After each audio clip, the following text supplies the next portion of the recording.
ETF index mutual funds నేర్చుకుని stock మార్కెట్లో రాణించాలనుకుంటున్నారా? వెంటనే ఈ నెంబర్కి కాల్ చేయండి.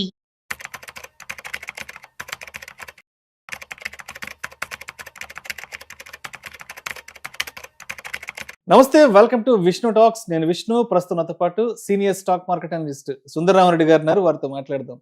సార్ నమస్తే. సార్ సుందరరామరెడ్డి గారు, నమస్తే sir. Welcome to Vishnu talks. So Sundararamareddy గారు, ఈ వీడియోలో కాస్త బంగారం, వెండి ధరల గురించి మాట్లాడుకుందాం. ముందుగా వెండి గురించి మాట్లాడుకుందాం సార్. ప్రస్తుతానికైతే వెండి దగ్గర దగ్గర రిటైల్ మార్కెట్లో 2,60,000, 2,70,000 దగ్గర ట్రేడ్ అవుతోంది. 3 లక్షలకు వెళ్ళడానికి చాలా తక్కువ సమయం పట్టొచ్చని కూడా అనిపిస్తోంది.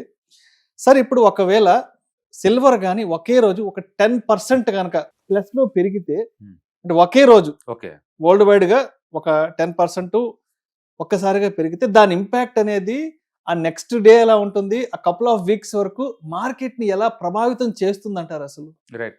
ఇప్పటి వరకు ప్రపంచవ్యాప్తంగా అయితే మోర్ దెన్ 10 టైమ్స్ పెరిగిందండి. 10% సింగిల్ డే 10 టైమ్స్. లేటెస్ట్ గా అంటే ఈ రోజు ఇండియన్ మార్కెట్ లో +9 దగ్గర ఉంది. ఏది ETFs and silver even MCX లో కూడా +7% దాకా రన్ అవుతా ఉంది అనమాట.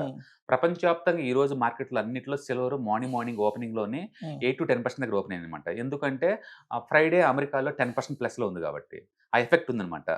ఒక్క రోజులో కనుక సిల్వర్ 10% ప్లస్ లో కనుక ఓపెన్ అయితే, మరుస రోజు కూడా గ్రీన్ లో ఓపెన్ అయితేనేమో ట్రెండ్ కంటిన్యూ అవుతుంది. మరుస రోజు కనుక రెడ్ కనుక ఓపెన్ అయింది అనుకోండి, కపుల్ ఆఫ్ వీక్స్ వరకు మళ్ళీ ఇంకా ఆగిపోద్ది మార్కెట్. ఇప్పుడు ఫస్ట్ టైం February 26th 1974 లో 10% వచ్చిందండి అది. 1974 లో? అవును, February 26th. ఆ తర్వాత అది రికవరీ కావడానికి వారాలు పట్టింది. దగ్గర దగ్గర ఒక 50 ఏళ్ల క్రితం. అవును. నెక్స్ట్ మళ్ళీ 10% పెరిగింది. September 18th 79 లో పెరిగింది 10% సింగిల్ డే. ఆ తర్వాత కూడా పట్టణం స్టార్ట్ అయింది. పట్టణం రికవరీ కావడానికి మంత్స్ పట్టింది. తర్వాత December 27 1979 లో అండి 10% ప్లస్ పెరిగింది. బట్ మరుస రోజు నుంచి కూడా ఇంకా గ్రీన్ లోనే కంటిన్యూ అయింది.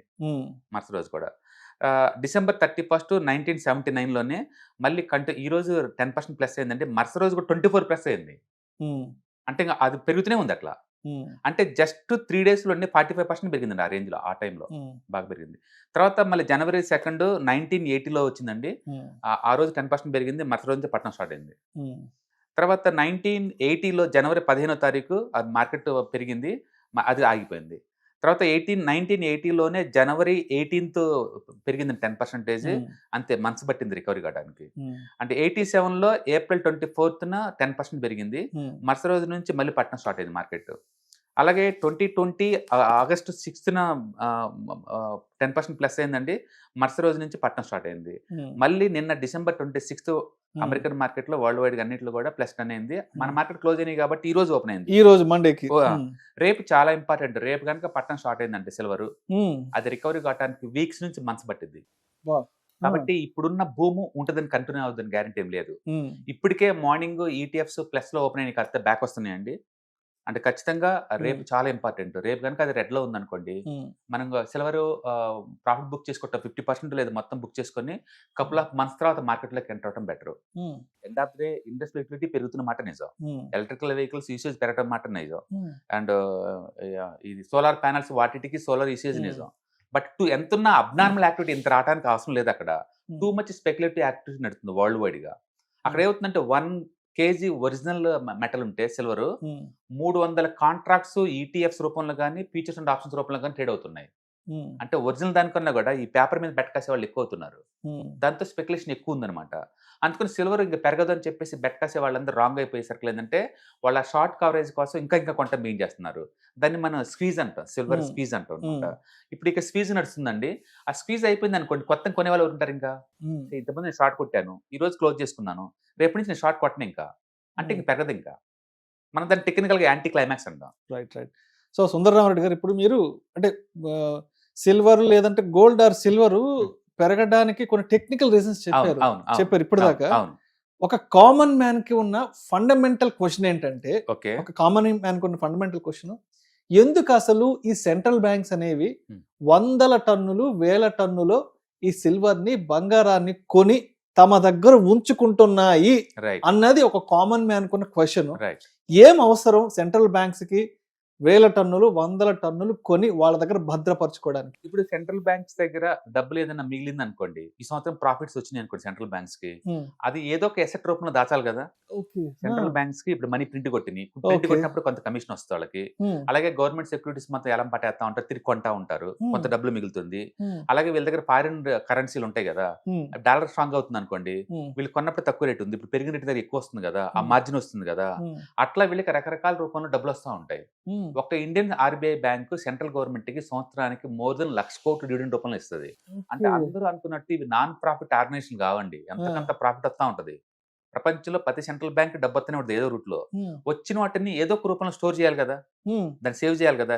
ఇప్పుడు నా శాలరీ ఉంది అనుకోండి, నేను స్టాక్ మార్కెట్ లో ఇన్వెస్ట్ చేస్తున్నాను, ఇన్వెస్ట్మెంట్ చేస్తాను కదా స్టాక్స్ లో, లేదా రియల్ ఎస్టేట్ లో చేస్తాను కదా, లేదా గోల్డ్ లో చేస్తాను కదా.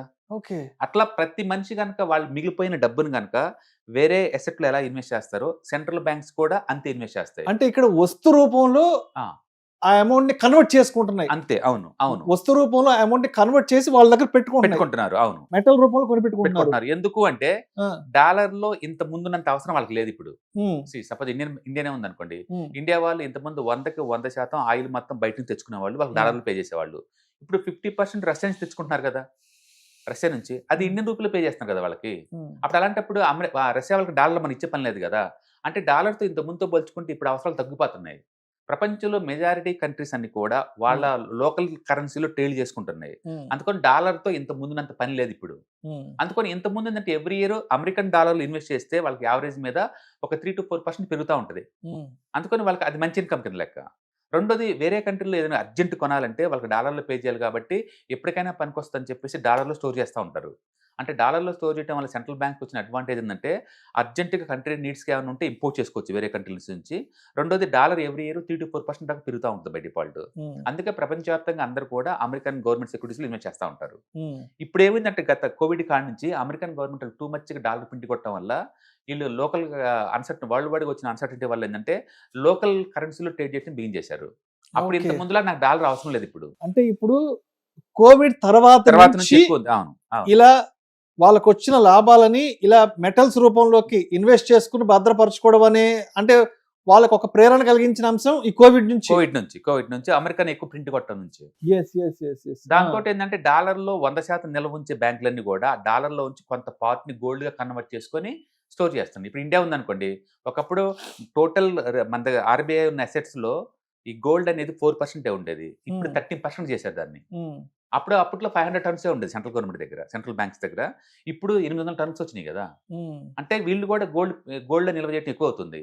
డాలర్లో కన్నా కూడా డాలర్ని గోల్డ్గా మార్చుకొని ఉంటుంది. డాలర్ అయినా కరెన్సీ, అది కూడా ఒక ఎసెట్టే కదా, గోల్డ్ కూడా ఒక ఎసెట్టే కదా. అందుకని ఈ ఎసెట్తో పోల్చుకుంటే ఈ ఎసెట్లో ఎక్కువ అప్రిషియేషన్ వస్తుందని చెప్పేసి ప్రపంచవ్యాప్తంగా సెంట్రల్ బ్యాంక్స్ అన్ని కూడా వాళ్ళ దగ్గర ఉన్న కొంత డాలర్ని గోల్డ్ రూపంలో కన్వర్ట్ చేసుకొని దాచుకుంటున్నాయి. అంటే ఇప్పుడు ఫర్ ఎగ్జాంపుల్ ఒక ఉదాహరణగా నా దగ్గర ఒక ₹1,00,00,000 లిక్విడ్ క్యాష్ ఉంది. ఓకే, కరెన్సీ నోట్స్ రూపంలో ఒక ₹1,00,00,000 ఉంది. ఓకే, బట్ అంత డబ్బుని నేను భద్రపరచుకోవడం నాకు ఇబ్బంది. ఓకే, తర్వాత అంత కరెన్సీని అంత నీడ్ కూడా నాకు లేదు. సో నా దగ్గర ఉన్న ఒక ₹1,00,00,000 నుంచి నేను ఒక 60 లక్షలు 70 లక్షలు తీసుకెళ్లేసేసి ఆ గోల్డ్ లో లేదంటే సిల్వర్ లో ఇన్వెస్ట్ చేసి దాన్ని తీసుకెళ్లి హ్యాపీగా బ్యాంక్ లాకర్ లో పెట్టుకుంటే సేఫ్ నాకు. అవును, బేసికల్ గా రూపాయిలో ఉంచుకుంటే దాని వాల్యూ సంవత్సరానికి 6% కోల్పోతున్నావు. ఎగ్జాక్ట్లీ, అలా ఉంచకూడదు, దాంట్లో ఇన్వెస్ట్ చేయాలి. అది సెంట్రల్ బ్యాంక్స్ ఏం చేస్తుంది అంటే, ఇంతకుముందు డాలర్ లో పెడితేనేమో 4% వచ్చేది రిటర్న్స్. రైట్, డాలర్ లో బదులు ఇప్పుడు గోల్డ్ లో కన్వర్ట్ చేస్తున్నారు ఎక్కువ శాతాన్ని. వాళ్ళు అన్నది కరెక్ట్, ఎందుకంటే ఎవ్రీ ఇయర్ యావరేజ్ పెరుగుతూనే ఉంది. ఈ సంవత్సరం అయితే గోల్డ్ లో పెడితే 70% పెరిగింది వాళ్ళకి. అంటే లిక్విడిటీ రూపంలో పెట్టుకుంటే అది ఇన్ఫ్లేషన్ వల్ల తగ్గుతుంది. సో దాన్ని ఒక మెటల్ లోకి ఇన్వెస్ట్ చేసి ఆ మెటల్ పెరుగుదలని వాళ్ళు రిటర్న్స్ లో చూపించుకుంటారు. ఇంకా లాభాలు ఎక్కువ. ఈ సంవత్సరం సెంట్రల్ బ్యాంక్స్ ఎవరైతే గోల్డ్ స్టోర్ చేస్తారో వాళ్ళ రిటర్న్స్ ఇంకా చాలా ఎక్కువ వస్తుంది. మేబీ సెంట్రల్ గవర్నమెంట్ కి ఈ సంవత్సరం మోర్ దెన్ 2 లక్షల కోట్లు ఇచ్చినా ఆశ్చర్యపడాల్సిన పని లేదు. అట్లా ప్రపంచవ్యాప్తంగా అన్ని సెంట్రల్ బ్యాంక్స్ కూడా ఇప్పుడు డాలర్ లో స్టోర్ చేయడం తగ్గించి డాలర్ లో నుంచి కొంత పోర్షన్ ని గోల్డ్ లో కన్వర్ట్ చేసుకుని దాచుకుంటున్నాయి అనమాట. అట్లా ఇండియాలో ఆర్బీఐ దగ్గర టోటల్ అసెట్స్ ఇప్పుడు గోల్డ్ వాటా 13% ఉంది. That is the highest last couple of years నుంచి చూసుకుంటే. అట్లా వరల్డ్ లో ప్రతి సెంట్రల్ బ్యాంక్స్ కూడా ఈ మెటల్స్ ని స్టోర్ చేస్తున్నాయి ఎంతకంత, ఎందుకంటే ఇవి స్ట్రాంగ్ అవుతున్నాయి కాబట్టి. వాళ్ళకున్న ఇప్పుడు మీకున్న ఏదైనా ఆస్తుంది అనుకోండి, రూపీలో ఉంచుకుంటే రూపీ వాల్యూ తగ్గిపోతుంది. దాన్ని ఖచ్చితంగా ఎటుకొట్టి ఇన్వెస్ట్ చేయాలి. కరెన్సీ ఒక ఎసెట్ క్లాస్, మెటల్స్ ఒక ఎసెట్ క్లాస్, స్టాక్స్ ఒక ఎసెట్ క్లాస్, రియల్ ఎస్టేట్ ఒక ఎసెట్ క్లాస్.